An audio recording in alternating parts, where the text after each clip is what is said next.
Rev up your engines!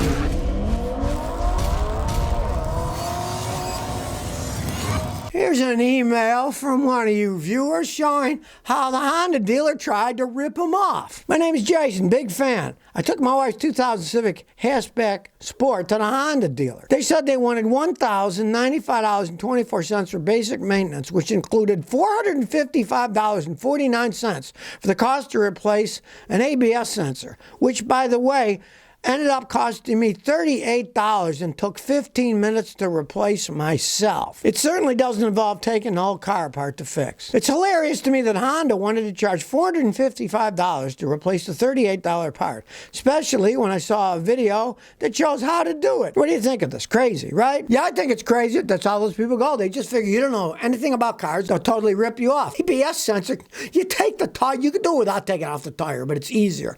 Take the tire off, there's no bolt. Take the bolt off, sensor comes out of the hole, you unplug it, plug the new one, and put it in. The fact that they just try to charge that kind of money, they just figure you're fools, you're idiots, you don't know anything about cars. That's why I make these videos, to show people, look, you can do this stuff yourself. You can save a fortune doing this.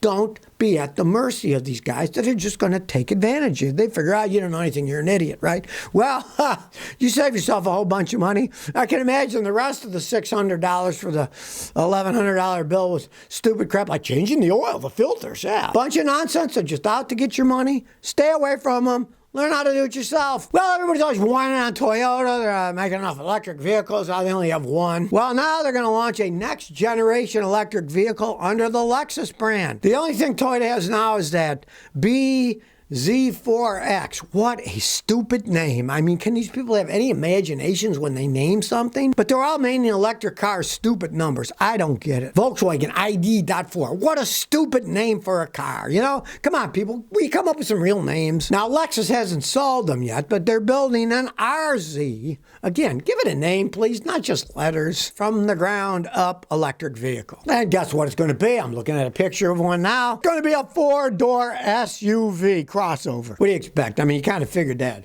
People are becoming like sheep. Let's build a four-door crossover. Oh, yes, everybody wants four-door crossovers. And that's what it's going to be. Now, there's no mention of the price, when it's actually going to come out, but they're saying that they're going to build one. Now, maybe it's a smarter move because they're going at a more expensive high-end one. They'll build a limited amount and see what happens. You notice they're not flying out with Corolla electric vehicles. That's a big seller and moneymaker. Well, starting with something they wouldn't sell that many of in the first place and see how it works out. And to me, that makes more sense. The Japanese do a conservative approach to making stuff. So if they do a conservative EV, maybe by the time they're building some good ones, the technology will be much better than what it is now, and we'll understand what it's going to be, what type of batteries it's going to be, what type of charging systems they're going to use. Instead of the modern higgledy-piggledy, there's stuff all over the place, different kinds of batteries, this kind of chargers, and none of it is uniform. Maybe by the time Toyota gets it out, it'll make more sense to have an electric vehicle. Dead Walrus 2000 says, I got a squeaky fan belt. I heard that putting soap on a squeaky fan belt will stop it from squeaking. All right, don't do it. Now, to some extent, it might stop it for a short period of time because the soap is a mild lubricant. But you don't want to lubricate fan belts. Modern fan belts are all those groove jobs, right? They got all those ribbed belts inside. Soap will get in there. It'll start to slip, cause more problems than good. Don't. If you need to tighten it up, tighten it up. If you got an automatic tensioner and it's squeaking, replace the belt. It means it's stretched so much that the tensioner can't tension it too much. Either that or the tensioner's broken. You look at the tensioner, grab it with your hand. If you can move it with your hand, then it's broken. You got to get a big cheater bar and a socket to move them when they're working right. But if they're broken, you can pull them with your hand. Then you would need a new tensioner. But don't put soap on it. That's something people did ages ago when they didn't have any money and the belts were different. They were just regular V belts, and it was okay a little for them. But the modern serpentine belts, no, you don't want to put soap on them. You want to fix it. And generally, if you don't have any problems like the tensioner, or if you have a tensioner system that isn't automatic, but you got to loosen bolts and tighten it, and then tighten the bolts back up, then you would need a new tensioner if it was too loose and squealing, or it's just so far stretched out, it's time to buy a new belt. Soap, don't use the soap. Montana Bob said, what the heck happened to spare tires? I got a 2000 Subaru WRX. I'm looking at the new ones. They don't have spare tires. I live in Montana. You can't depend on cell phone service that doesn't work, AAA roadside. I'm thinking about buying an all-wheel drive Camry then instead, but it doesn't have a manual tranny. I guess I have to choose between a spare tire and a manual transmission all-wheel drive car. Yeah, the world's going nuts. They stopped putting spare tires because it's cheaper to make them there. That's all. Oh, you don't need a spare tire. Well, why were there spare tires in the first place? Because you might need one, right?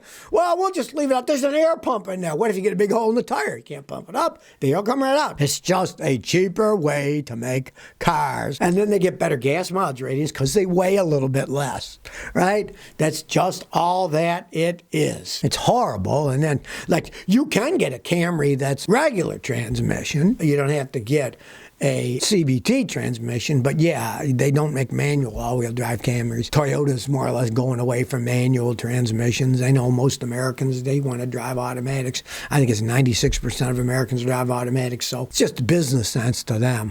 But out of the two of those, hey, I'd still get the Camry.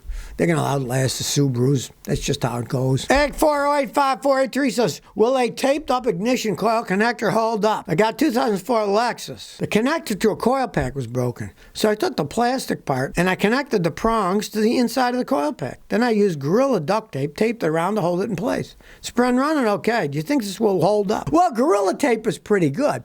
But what you can do, and I've done it on cars when they were old and they were all going out, it would have cost a fortune for a whole wiring harness, is you get them in there, right? You got the connectors in there. Put some silicone, some clear silicone over it. It will dry extremely quickly, and then you'll have it sealed with silicone, and it will not come apart, and it will last. It's sealed in silicone. Just make sure the connectors are clean, plug them in, silicone it over, let it dry overnight, and the next day it's dry. They won't come off, and water won't intrude and bother them. The water might intrude around the Gorilla tape, but if you use silicone and let it dry, I've done that on lots of cars. You know, you really want to fix it correctly, you replace the wiring harness, but they cost, $1,000-something bucks. And the little silicone sealer, it works quite well. The plastic, of course, gets brittle and cracks. And it's pushed on, it's got a rubber O-ring that pushes on so dirt doesn't get inside and water and screw it up. Well, covering it with silicone does the same exact thing. Radoff says, should I upgrade my vicious fan to electric fan? I live in Europe. I got an Audi. And mechanic said, hey, I can take that mechanical fan off and put an electrically operated fan, which is what the engineers are doing. My mechanic says he's done, and it helps him accelerate faster. What do you think? You can if you want, but taking that fan off and putting an electric fan motor, you're hardly going to notice any difference. The amount of power that's taken driving a fan is not all that much. It's a little bit, but you're really not going to notice. It isn't going to make all that much. I mean, if the guy does it cheap enough and you won't do great, but if you're going to spend a ton of money having them swap it over and then put an electric system and all the switches and sensors that involves, I'd say leave your old fan on. It doesn't really make all that much difference into what more horsepower you're going to get. It really doesn't make all that much difference. But if you're a fanatic and you want a little bit more, go ahead. Well, if you're a fan of one of those ring doors on your house where you can see people coming and talk to them and say, I'll leave the package over there, guess what? Now there's a ring car cam.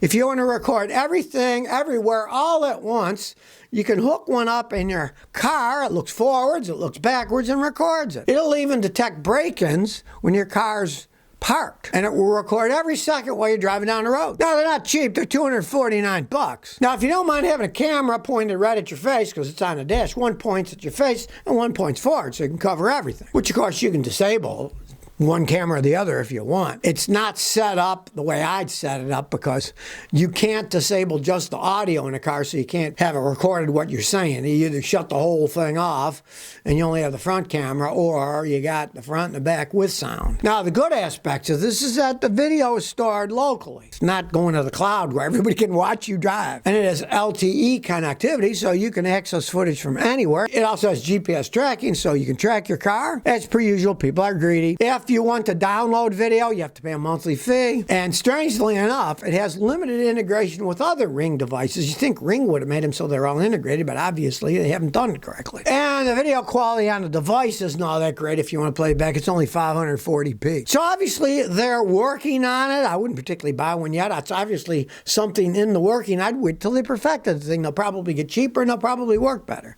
But you can get a Ring for your car now if you want. And of course, like any ring, you can both see and talk to anyone in the car. So if somebody's breaking the car, you can say, I'm on my way with a 9mm. I'm going to come get you. And then they may run away. Just like the regular ring on your door, you could have a ring on your car. So if you never want to miss another one of my new car repair videos, remember to ring that bell.